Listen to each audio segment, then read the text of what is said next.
My name is McOmie. I'm Jackson's uncle, and I thought I'd share a few things with you this evening about Jackson. What a great guy he was. You know, before Jackson was born, controversy swirled around the family, and there was a name controversy going on, and this controversy went on and on and on. And so Ellen and I were kind of messing around with Allie, and we decided, hey, let's kind of plant some things with her. And so we got her going, and she came up with the name one night at dinner, that his name should be Spanky Bo Udawa Standefer. And so from that point on, a lot of us called him Spanky amongst the family. And so you can see throughout things, like on pictures I posted back when David and Jackson were playing ball when they were 5, a lot of times they'll say Spanky on there. And that's an endearing term, and now it means a lot more to me to be able to call him Spanky and understand what that is.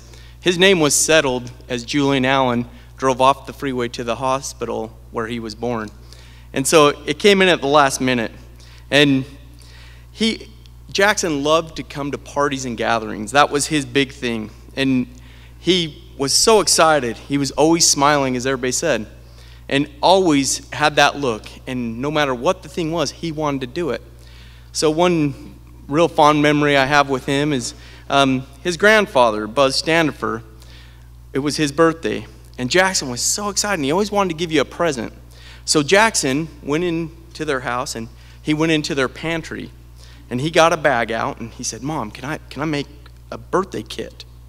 And she said, "Well, yeah, sure, you can make a birthday kit." So he went through the pantry, and he got a cup, he got a hat, he got a napkin, he got a few things, and then he took it to the birthday party, and he gave it to his grandfather, and he was so excited he couldn't stand it. So he ran up beside him, and he stood there, and Buzz would pull out a single napkin. Like, what? That's what you use at a birthday party, is you use a napkin. Okay, and he would reach down, and he'd pull out a birthday hat, one birthday hat. And he's like, you have a birthday hat. So he made this kit, and it went on and on and on, and it was quite a wonderful memory. And we talked about it years later, and we used to say, "Hey, where's my birthday kit?" to him, and he'd just kind of look at us and smile for years and years after that. Another thing Jackson loved to do was sing, and Jackson loved to sing in the car when we'd drive.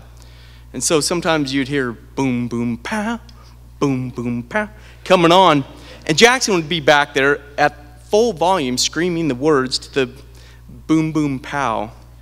And so what I'd do is we'd be riding along, and all of a sudden I'd turn the radio down, and you'd hear him going, "Straight up Jack in my style, you're so 2008, but I'm too..."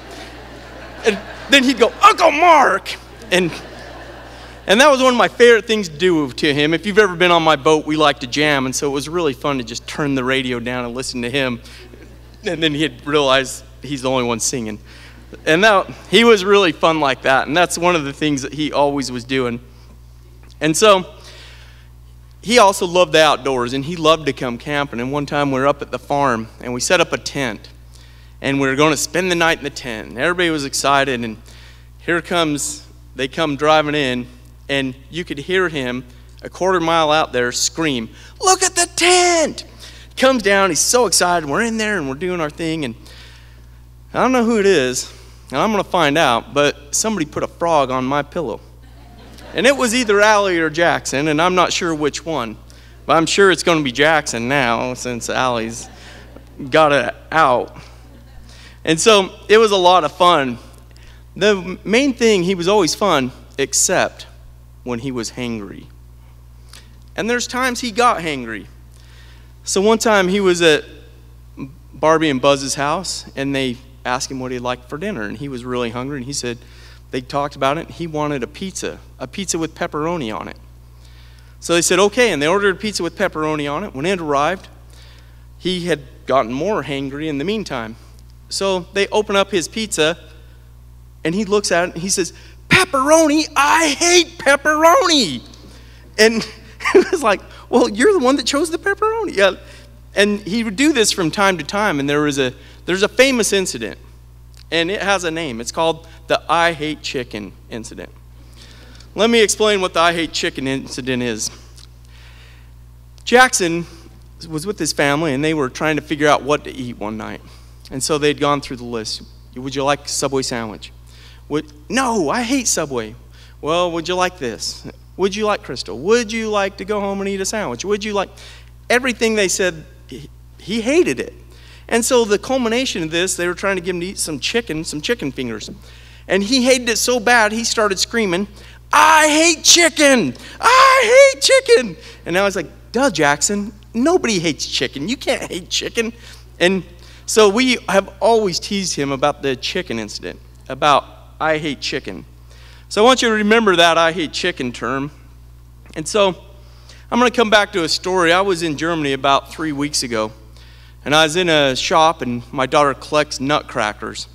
And so I couldn't think of a better place to buy her a nutcracker than Germany. And I was in this shop, and the storekeeper, he spoke very poor English, and I speak very poor German. And so we were communicating pretty well. And I was standing there talking to him, and from behind me a voice came, and it went something like this. Y'all have any coins for the meter out front? And you know, everybody else is saying, oh, was ist das? It's very fair. Oh, yeah. And I look around, and this guy comes strolling in, and he's got a hat with a big A and a U. And I look over, and the shopkeeper looks at me, and he goes, was ist das? Nein. Meaning, what's he saying? I have no idea. And so I turned to the guy, and I saw his Auburn hat, and I said, War Eagle. And the guy jumps, and his whole family comes running over. And in that moment, with those two words, I communicated with him on a level, and we understood each other. I reached in my pocket, and I had a bunch of euros, and I said, I don't really know how much this is, and I just handed it to him, because the shopkeeper couldn't talk to him. And they said, oh man, this was meant to be. We run in this guy from Chattanooga, and we were buddies at that point, and they went out, and the shopkeeper says to me, what dialect was he speaking? And I said, well, he's from a small village in Alabama, which is right by where I live, and I've been to his village. And so my point with the story is oftentimes there's a special word or a symbol that helps us understand things, helps us bring it together and understand a point without saying a lot. Maybe that thing is a cross. And we're somewhere and we see a cross and we think, oh, that's a person of Christian faith. Or maybe you're Jewish and you see somebody with the Star of David. In our family, we have a special word that only we know. And it's a secret word. So I'm not going to tell you what it is. But I'll tell you this. We'll say it's applesauce. And so sometimes when we're skiing and we're getting our skis off the rack and we're looking around and it's crowded, I'll hear somebody yell, applesauce. Well, I know that's my family looking for me. And so I look for who's saying applesauce, because who the heck would say applesauce at a ski rack? And so we've done this the whole time we've had Claire, and we use that all the time. And it means your family is looking for you. And so only we know that. So I got thinking about it, and much like in Germany, I think we all need a phrase that you know, that I know, that you know, that I know, that you love Jackson, you're missing him, I love Jackson, I'm missing him.